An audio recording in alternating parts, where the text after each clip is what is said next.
What's going on, everybody? It's Koji here, and I am back with another full-length video for you guys. It's very nice to talk to you all again.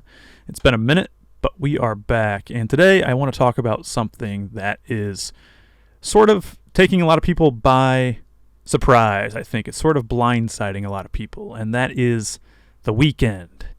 We long for the weekend, right? It's like that light at the end of the tunnel when you start your work week on Monday. At some point, you know that there's going to be this rest coming. At some point, you'll be able to kick back, you'll be able to put your feet up and take a load off and enjoy the weekend, right? But I have to talk today about something I've noticed about the weekend, and that is that it can be an incredibly disrupting period of time if you're someone who's interested in being productive every day and working on your life and trying to get yourself to a better place and, on this self-improvement journey, right? You see, it's easy during the work week to get into a good flow state. You have to wake up at a decent time. You have to be at work at a certain time, whatever it is you're obligated to do. And you're usually blocking out a period of time for that, whether it's like a 9 to 5 or whatever it is for you. And this sort of obligation to showing up Monday through Friday, while a bit tedious sometimes, it's also very focusing, right? You get up, you work, you get off work, and you have a few hours left to do some other things that you need to do, whatever it is. Exercise, prepare some food, eat, shower, work on your side hustle, your passion project, whatever it is for a bit. And then you basically start to wind down and get ready to do it again the next day, right? And you do this day after day, working without much free time to yourself, and you feel maybe a little bit like a slave or something to the routine, and sometimes you can't wait for the weekend to come around and free you from this rigorous schedule, right? But what happens when the weekend actually does come around? Surprisingly, I think a lot of the times it simply throws people off of their routine. And personally, this is something that I've noticed as someone who sort of preaches about the importance of momentum. I've started to begin to think that we need to approach the weekend literally and figuratively with much more caution and with a plan for how we're going to be spending our time, because it's easy for things to quickly spiral out of control. You see, when we are constrained, while it's annoying, it's also very freeing in a way, because we know exactly what we have to do and what we can do. But when the weekend rolls around, when free time rolls around, it's very easy to get distracted by all the possibilities of what we could be doing. And this dichotomy in general, it is one of the biggest traps in modern society, this dichotomy of having so many choices that we get what's called decision paralysis. If you ever just sort of blindly browsed, for example, like a Netflix catalog for an hour on end without actually picking something to watch, then you are familiar with what is called decision paralysis. And that's on a simple scale, but it also manifests itself in other ways as well, such as, your weekend coming up and you becoming, to your horror, much more lazy, right? Almost super lazy, because now the constraints are off and you have all this free time, and it becomes this big mental conundrum of what should I do now? And it's easy to look around and you see all these people, they're bragging about doing all these cool, interesting things, the places they're going, the girls they're hooking up with, the epic weekend experiences they're having, and it can make you sort of sad for yourself, right? Because perhaps you don't have much going on that is quite that exciting, and so you kind of sit around and ruminate. Maybe you load up Tinder and you spend a few hours aimlessly scrolling and not matching with any of the girls, just kind of swiping away and, just hoping that somebody's going to come along and rescue you from the boredom, right? But they never do. Or perhaps you decide it's time to start some day drinking or something, or watch some, go on the hub, watch some zesty videos, and finally you just engage in the vices for a while, because you know what? I have time on my hands, right? I don't have much to do. It's the weekend, right? And yes, it's true what they say, idle hands are the devil's playground. And what does that statement even mean, really? It means that a man who has nothing to do, nothing planned, no obligations, it is fertile ground for degenerate and dark desires to grow and manifest. As a man, we're designed to be busy, right? We have to hunt for the food. We have to conquer the lands and build the kingdom. We're not just designed to laze around for more than just the time it really takes for us to regain our energy for the next conquest, right? And when we do entertain this sort of lazy life, even if just for the weekend, it quickly leads to indulgence and all sort of unsavory activities that will only lead us astray and leave us feeling distraught and hungover and sort of ashamed and just not very good when Monday comes back around, right?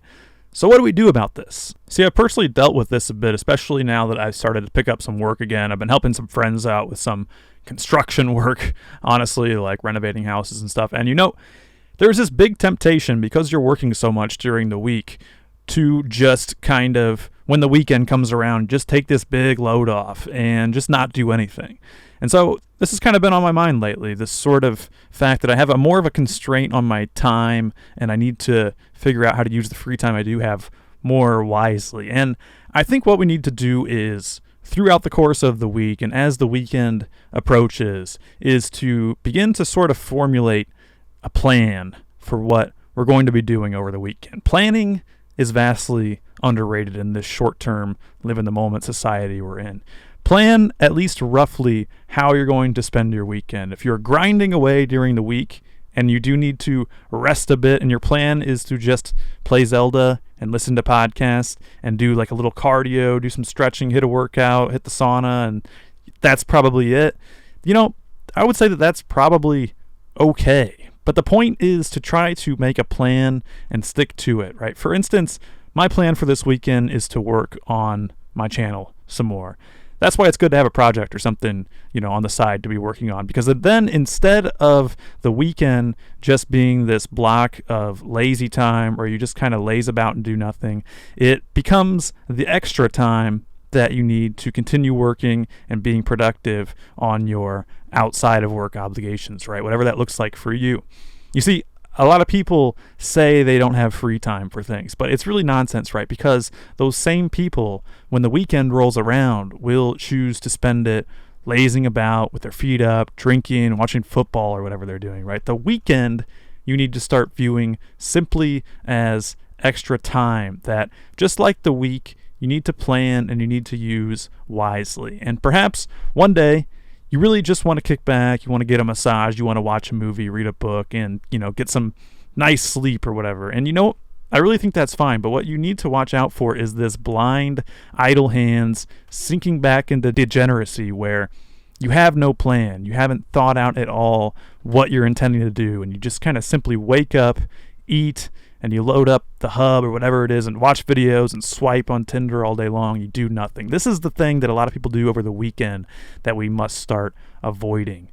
The more agency you can exercise over yourself, the more self-mastery over your body and mind you can cultivate, even if it's just planning to take a spa day and then actually doing it, right, the better. So I think that's what we need to do, guys. Plan and stick to the plan as much as possible. Plan something social even and go do it. Get some dinner with friends. Have a good time.